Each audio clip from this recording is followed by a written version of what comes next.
what Yeshua brings to the table in this parable, the depth and the weight of it, it's going to take us time to draw that out. This is intense. The backdrop is Yeshua is in the temple, and his audience are the chief priests, the scribes, the experts in Torah, the instructors, the teachers, the guides, and the elders, the ones shepherding Israel. Yeshua brings this parable. He literally in the temple to this specific audience and directs it to them. And the craziest part is they know it. And so with that said, let's jump into the introduction to this parable. Here another parable. There was a certain landowner, this is our Father in heaven, who planted a vineyard, set a hedge around it, dug a winepress in it, and built a tower. The language and the imagery Yeshua just dropped on them is unmistakable. In fact, I'll say it's undeniable. And the reason I say that is he's actually drawing from Scripture. He's actually drawing from a parable in the Old Testament, in the book of Isaiah. In Isaiah chapter 5, there's the parable of the vineyard. And for you to appreciate what is going on in the temple right now, and these words that Yeshua has just opened up with, and how this would immediately captivated his audience, we're going to go back to the book of Isaiah because this is going to lay context for us. And so let's go back there, Isaiah chapter 5. Now let me sing to my well-beloved, a song of my beloved regarding his vineyard. My well-beloved has a vineyard on a very fruitful hill. He dug it up and cleared out its stones. And what did he do? He planted it with the choicest vine. He built a tower in its midst and also made a winepress in it. What did we just read with Yeshua as he brings the parable of the vineyard in the temple? He literally just said this. Yeshua says he planted a vineyard, he digs a winepress, and he builds a tower. Every one of those things, go back to Isaiah 5, it's laid out. There's no debate. This isn't one of those, wow, that's a really interesting coincidence. You got to appreciate the fact, and Yeshua does this often, but Yeshua is quoting himself. In all reality, he's quoting the scriptures that are already known. But the context that exists here is what is going to blow the mind. Only then do you appreciate where Yeshua is going. It's actually terrifying. And so we continue in the context in this parable in Isaiah 5. So he expected it to bring forth good grapes, but it brought forth wild grapes. Why should the Lord expect the vineyard he planted to bring forth good fruit? Why should he expect that? Well, because the devil didn't plant it. God planted it. You go back to creation. From the very onset, we learn something. God does something. He says, let there be light. And guess what? There's light. And what does it say? And he saw that the light was good. And when he makes the firmament, it says in the text, and he saw that it was good. And every single day, everything that God does, God steps back, he looks, and he sees that it's good. Why, pray tell, when he does this, he is the one that plants the vineyard. He steps back, waiting to see what I have done is good, and now it's bearing forth rotten fruit, vile and wretched fruit. Is it unrealistic for God to expect something that he has planted to reflect his goodness? And now, O inhabitants of Jerusalem and Men Yehuda, judge, please, between me and my vineyard. What more could have I done to my vineyard that I have not done in it? When God starts asking questions like the rhetorical questions like this, you know things are not going well. Let's phrase this another way. God is saying, where did I fail? Where did I fall short? I mean, for him to pose this is this is to put us back on our heels and to think about the gravity of what he's saying. God's saying, where's my imperfection? I planted this vineyard. It's not bringing forth good. How is this on me? Well, here's what the Torah says, and I love this. The Torah says, he is the rock. His work is perfect. For all his ways are justice, a God of truth, and without injustice, righteous and upright is he. This is what I know. He is perfect. When he planted that vineyard, it was a work of perfection, was it not? Listen, everything that Israel needed to bear good fruit, God set them up. They had it. Were they not delivered out of Egypt? Did not God go get his covenant people, his people? He delivered by the blood of the Lamb. They were spared the wrath of God. God brings them. If that wasn't enough, God brings them through the Red Sea, right?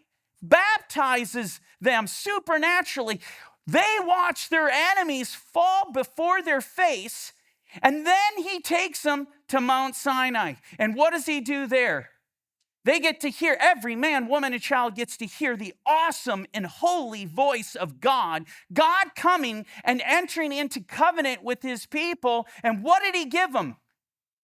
He gave them his Torah. He gave them life. The psalmist says, your word gives me life. Where did God fall short? Everything that God did for Israel in deliverance and delivering the promises to them, giving them an inheritance, bringing them into the land of promise, bearing the Torah, they had it all. Where did God fall short? Were we not told in 1 Corinthians 13 that love never fails? It never fails. So what happened?